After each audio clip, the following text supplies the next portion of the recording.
നല്ല മല്ലിപ്പൂ പോലെ സോഫ്റ്റായ ഇഡലിക്ക് നല്ല സുഡായിട്ടിരിക്കുന്ന കുറുകിയ ചാറോടുകൂടിയ സാമ്പാറാണ്.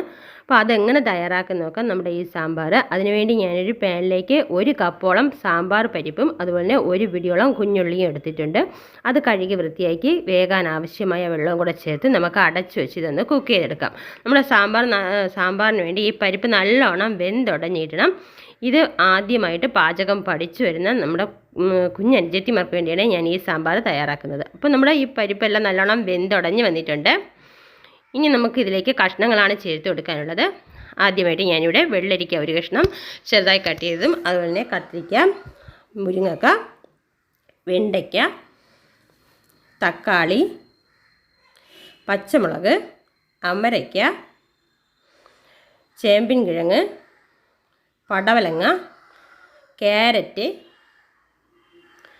ഇനി ആവശ്യത്തിനുള്ള പുളി, വാളംപുളിയും കൂടെ കട്ടിക്കൊന്ന് പിഴിഞ്ഞെടുത്തിട്ടുണ്ട്. അതും കൂടെ ചേർത്ത് ആവശ്യത്തിന് ഉപ്പും കൂടെ ചേർത്ത് നമുക്കിത് കുക്കാവാൻ ആവശ്യമായ വെള്ളം ഒഴിച്ച് ഒന്ന് മിക്സ് ചെയ്തതിന് ശേഷം അടച്ചു വെച്ച് കുക്ക് ചെയ്യാം. എല്ലാവർക്കും സാമ്പാർ ഉണ്ടാക്കാൻ അറിയാമല്ലേ? നിങ്ങൾ ഏത് രീതിയിലാണ് സാമ്പാർ തയ്യാറാക്കുന്നതെന്ന് ഒന്ന് കമൻറ്റ് ചെയ്യണേ. എന്താണ് നിങ്ങൾ അഡീഷണലായിട്ട് ചേർക്കുന്നതെന്ന്. അപ്പം ഞാൻ ഇങ്ങനെയാണ് സാമ്പാർ തയ്യാറാക്കുന്നത്. നമുക്കിത് കുക്കാവുന്നത് വരെ വെയിറ്റ് ചെയ്യാം. കുക്കറിലിട്ട് വേണമെങ്കിൽ നമുക്കിത് കുക്ക് ചെയ്യാം. 2 വിസിൽ മാത്രം മതിയാകും. ഞാനിവിടെ കുക്കർ എടുത്തിട്ടില്ല.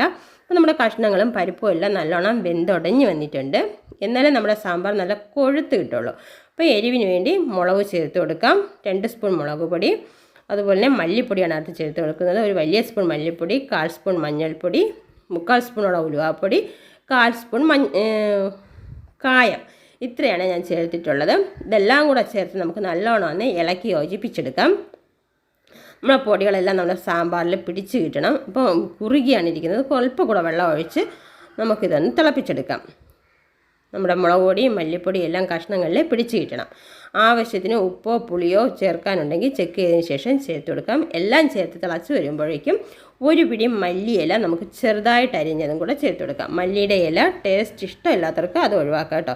അപ്പോൾ നമ്മുടെ ഈ സാമ്പാർ നല്ലോണം തിളച്ച് കുറുകി കിട്ടിയിട്ടുണ്ട്. അടിപൊളി മണമൊക്കെ വരുന്നുണ്ട്. ഇത്രയൊക്കെ മതിയാകും. ഇനി നമുക്കിതിലേക്ക് കടുക് താളിച്ചിട്ടാൽ മാത്രം മതി. അപ്പോൾ നമുക്ക് സ്റ്റൗ ഓഫ് ചെയ്ത് നമുക്ക് മാറ്റി വയ്ക്കാം.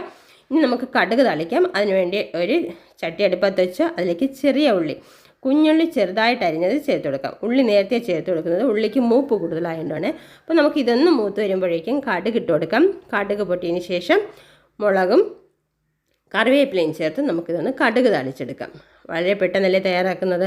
അപ്പോൾ ദോശയ്ക്കായാലും ഇഡ്ഡലിക്കായാലും ചോറിനും ഒക്കെ ഒഴിച്ചു കൂട്ടാൻ പറ്റിയ ഒരു അടിപൊളി സാമ്പാർ റെഡി ആയിട്ടുണ്ട്.